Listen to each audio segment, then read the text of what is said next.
Hello everyone, मैं आशा करती हूँ आप सभी ठीक होंगे। आपके अपने चैनल सपना स्टडी जोन पर आप सभी का स्वागत है। अगर आप सीटेट 2022 की तैयारी कर रहे हैं तो ये वीडियो आपको हेल्प करेगा आगामी परीक्षा में, क्योंकि आज की वीडियो के माध्यम से हम हिंदी भाषा के एक बहुत ही महत्वपूर्ण टॉपिक यानी उपचारात्मक शिक्षण रेमेडियल टीचिंग के विषय में आज हम कुछ 10 प्रश्नों की यहाँ पे चर्चा करेंगे। भाई, उपचारात्मक शिक्षण जो आपका टॉपिक है ना, अगर आपने हिंदी को भाषा 1 के रूप में अगर आपने सेलेक्ट किया है या भाषा सेकेंड लैंग्वेज के रूप में आपने उसको सेलेक्ट किया है, दोनों ही रूपों में ये जो टॉपिक है ये आपके लिए बहुत हेल्पफुल होने वाला है। ये जो आज के 10 प्रश्न हैं इन्हें आप ज़रूर ध्यान से देखिए, ये आपके लिए आगामी परीक्षा में बहुत ही महत्वपूर्ण सिद्ध होने वाले हैं। ठीक है, तो इसी के साथ हम आगे बढ़ते हैं और अंत तक हमारे साथ इस वीडियो में बने रहिएगा और देखेंगे आज के हम कुछ महत्वपूर्ण प्रश्नों को। प्रश्नों के माध्यम से ही हम उपचारात्मक शिक्षण को समझने की कोशिश करेंगे। ठीक है, तो ये जो टॉपिक है ना आपका, इससे हर साल आपसे परीक्षा में प्रश्न पूछे जाते हैं। तो उपचारात्मक शिक्षण सबसे पहली बात तो है कि होता क्या है। तो उपचारात्मक शिक्षण में जब क्लास में टीचर पढ़ाते हैं बच्चे को, तो बच्चे को कई बार क्या होता है कि कठिनाइयों का सामना करना पड़ता है, उन्हें कई चीज़ें समझ में नहीं आती। ठीक है, तो वहाँ पे अध्यापक का कर्तव्य होता है कि वो बच्चों की कठिनाइयों को ज्ञात कर, यानी बच्चे की कठिनाइयों को वो उनसे पूछे, जानने की कोशिश करे, उसके बाद उनका उपचार करे, है ना। उसके बाद उनको उपचारात्मक शिक्षण दिया जाता है अध्यापक के द्वारा। तो इसी उपचार को हम उपचारात्मक शिक्षण कहते हैं। तो अब यहाँ पे आपके सामने प्रश्न है कि भाई उपचारात्मक शिक्षण को सफल बनाने के लिए निम्न में से किसका सहारा लेना चाहिए। भाई, किसका सहारा लेना चाहिए? भाई, दृश्य श्रव्य साधनों का लेना चाहिए, शिक्षण विधियों का, अभ्यास कार्य का। तो यहाँ पे जो है आपको यहाँ पे ये 3 ऑप्शन दिए हैं और यहाँ से आपको अपना आंसर सेलेक्ट करना है। ठीक है, तो यहाँ पे केवल ए ठीक है, केवल बी, केवल सी या फिर ये सभी। देखिए, जब उपचारात्मक शिक्षण दिया जाता है ना, तो टीचर क्या करता है, अपनी हर ट्रिक का यूज़ करता है कि किस तरीके से बच्चे को वो बेहतर कर सके, बच्चे की जो कठिनाई है उनका निवारण कर सके, बच्चे में सुधार कर सके। तो यहाँ पे जो अध्यापक है वो दृश्य श्रव्य साधनों का भी प्रयोग करता है, शिक्षण विधियों का भी प्रयोग करता है और अभ्यास कार्य तो बहुत ज़रूरी होता है, इसका प्रयोग तो किया ही जाता है। तो भाई, सभी का प्रयोग किया जाता है। ठीक है, तो यहाँ पे सभी का प्रयोग किया जाता है, तो डी ऑप्शन, ये सभी यहाँ पे करेक्ट है, तो डी ऑप्शन आपका यहाँ पे करेक्ट हो जाएगा। ठीक है, तो उपचारात्मक शिक्षण से जो है इसी तरीके के प्रश्न आपसे पूछे जाते हैं परीक्षा में। तो सभी प्रश्न ध्यान से देखेंगे, क्योंकि एक एक प्रश्न आपके एग्जाम के पॉइंट ऑफ व्यू से बहुत ज़्यादा महत्वपूर्ण होने वाला है। तो देखते हैं आज के अपने दूसरे प्रश्न को। उपचारात्मक शिक्षण के द्वारा भाई क्या किया जाता है? उपचारात्मक शिक्षण के द्वारा अध्यापक की कमजोरी का उपचार करते हैं? तो भाई बिल्कुल नहीं, वो तो बच्चों की कमजोरी का उपचार किया जाता है। बालकों के घायल होने पर उपचार करते हैं? बिल्कुल गलत।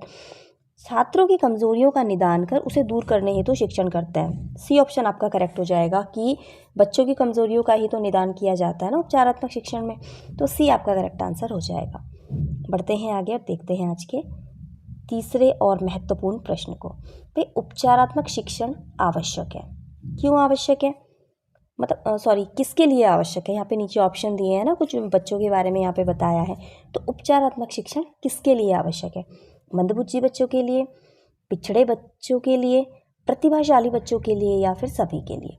तो भाई, उपचारात्मक शिक्षण यहाँ पे सभी के लिए आवश्यक है। ऐसा नहीं है कि सिर्फ मंदबुद्धि बच्चों को ही उपचारात्मक शिक्षण की ज़रूरत हो, पिछड़े बच्चों को ही हो या फिर सिर्फ प्रतिभाशाली बच्चों को ही हो, सभी को उपचारात्मक शिक्षण की आवश्यकता होती है। तो सभी के लिए यहाँ पे आवश्यक है, तो डी ऑप्शन यहाँ पे करेक्ट हो जाएगा।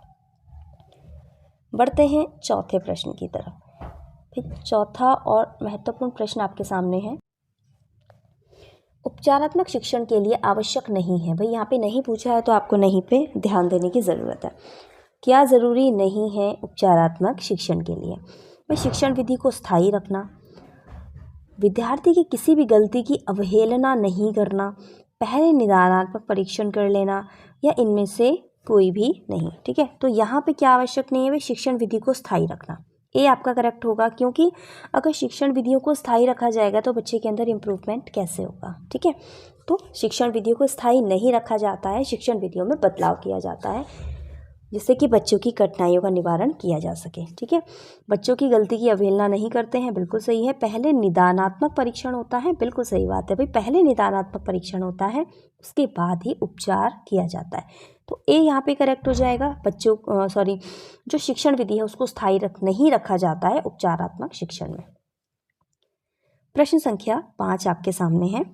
उपचारात्मक शिक्षण में नहीं होना चाहिए, भाई क्या नहीं होना चाहिए उपचारात्मक शिक्षण में?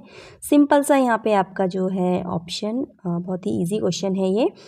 तो यहाँ पे उपहास नहीं होना चाहिए। ठीक है, उपचारात्मक शिक्षण में क्या नहीं होना चाहिए? तो उपहास यहाँ पे नहीं होना चाहिए।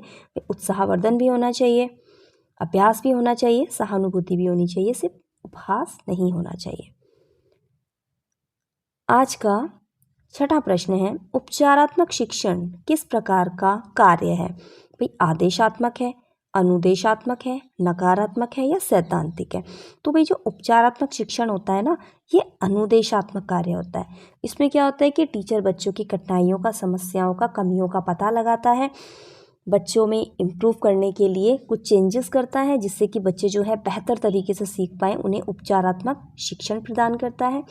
और बच्चों की परीक्षा लेता है, और उस परीक्षा मतलब उनका जो मूल्यांकन होता है, जो परीक्षा का मूल्यांकन होता है या जो परीक्षा का रिजल्ट होता है, उसे बच्चों के सामने जल्दी पेश किया जाता है, जिससे कि बच्चों को क्या हो, उन्हें पता लगे कि हाँ हमारी जो कमियां थी उसमें सुधार हो रहा है या नहीं। ठीक है, तो इस तरह से जो उपचारात्मक शिक्षण होता है वो अनुदेशात्मक होता है। अगला प्रश्न आपके सामने है, उपचारात्मक हिंदी शिक्षण हेतु प्रयुक्त करते हैं। ठीक है, मानदंड परीक्षण, उद्देश्य केंद्रित परीक्षण, निदानात्मक या कोई नहीं? तो भाई निदानात्मक। ठीक है, निदानात्मक परीक्षण यानी ऑप्शन सी यहाँ पे आपका करेक्ट आंसर होगा। प्रश्न संख्या 8 आपके सामने है, हिंदी भाषा शिक्षण में उपचारात्मक शिक्षण की विधि निम्न में से कौन सी नहीं है? ठीक है, कई बार हम नहीं पे ध्यान देना भूल जाते हैं, तो प्रश्न को बहुत ध्यान से पढ़ने की ज़रूरत है। तो इनमें से क्या नहीं है, कौन सी विधि जो है उपचारात्मक शिक्षण की नहीं है? अतिरिक्त कक्षाएं, व्यायाम, गोष्ठियाँ या विशिष्ट अभ्यास? तो भाई अतिरिक्त कक्षाएं भी होता है, गोष्ठियाँ भी है और विशिष्ट अभ्यास भी है। यहाँ पे क्या नहीं है यानी कौन सी विधि नहीं है? तो वो है व्यायाम। ठीक है, व्यायाम उपचारात्मक शिक्षण की विधि नहीं है। ठीक है, तो बी यहाँ पे आपका करेक्ट हो जाएगा। आज की प्रश्न संख्या 9 आपके सामने है, उपचारात्मक शिक्षण के समय शिक्षक को स्मरण रखना चाहिए कि क्या याद रखना चाहिए शिक्षक को? विविध भाषा कौशलों की विविध समस्याएं होती हैं, भाषा कौशल में विविधता के कारण समस्याएं आती ही हैं, भाषा कौशल विविधता के सिद्धांत सिखाए जाते हैं, भाषा कौशल में विविधता के सिद्धांत सिखाए जाते हैं, या भाषा कौशल की विविधता का निदान आवश्यक है? तो भाई यहाँ पे डी ऑप्शन यहाँ पे आपका करेक्ट हो जाएगा कि भाषा कौशलों की विविधता का निदान आवश्यक होता है। आज का प्रश्न संख्या 10 और अंतिम प्रश्न आज का आपके सामने है, कमजोर तथा पिछड़े छात्रों के लिए उपचारात्मक शिक्षण का प्रयोग किया जाता है। कब किया जाता है? नैदानिक परीक्षण के बाद, उपलब्धि परीक्षण के बाद, निदानात्मक परीक्षण से पहले या उपलब्धि परीक्षण के पहले। ठीक है, तो यहाँ पे जो है बच्चों का जो यहाँ पे उपचारात्मक शिक्षण बच्चों को दिया जाता है, कमज़ोर और पिछड़े छात्रों को दिया जाता है। यहाँ पे उनका पहले नैदानिक परीक्षण किया जाता है। ठीक है, नैदानिक परीक्षण के बाद जब बच्चों की कमियों का, समस्याओं का पता लगा लिया जाता है, उसके बाद उनको उपचारात्मक शिक्षण दिया जाता है। ठीक है, उपलब्धि परीक्षण के बाद ये सब कुछ नहीं है। ठीक है, ये सब रॉन्ग है, सिर्फ ए ही आपका यहाँ पे करेक्ट हो जाएगा। तो ये तो था आज का आखिरी प्रश्न। उम्मीद करूँगी वीडियो आपके लिए हेल्पफुल रहा होगा। ऐसे ही प्रश्न मैं आपके लिए लाती रहूँगी, हमारे साथ बने रहिए। अब हम मिलेंगे अगली वीडियो में एक नए टॉपिक के साथ।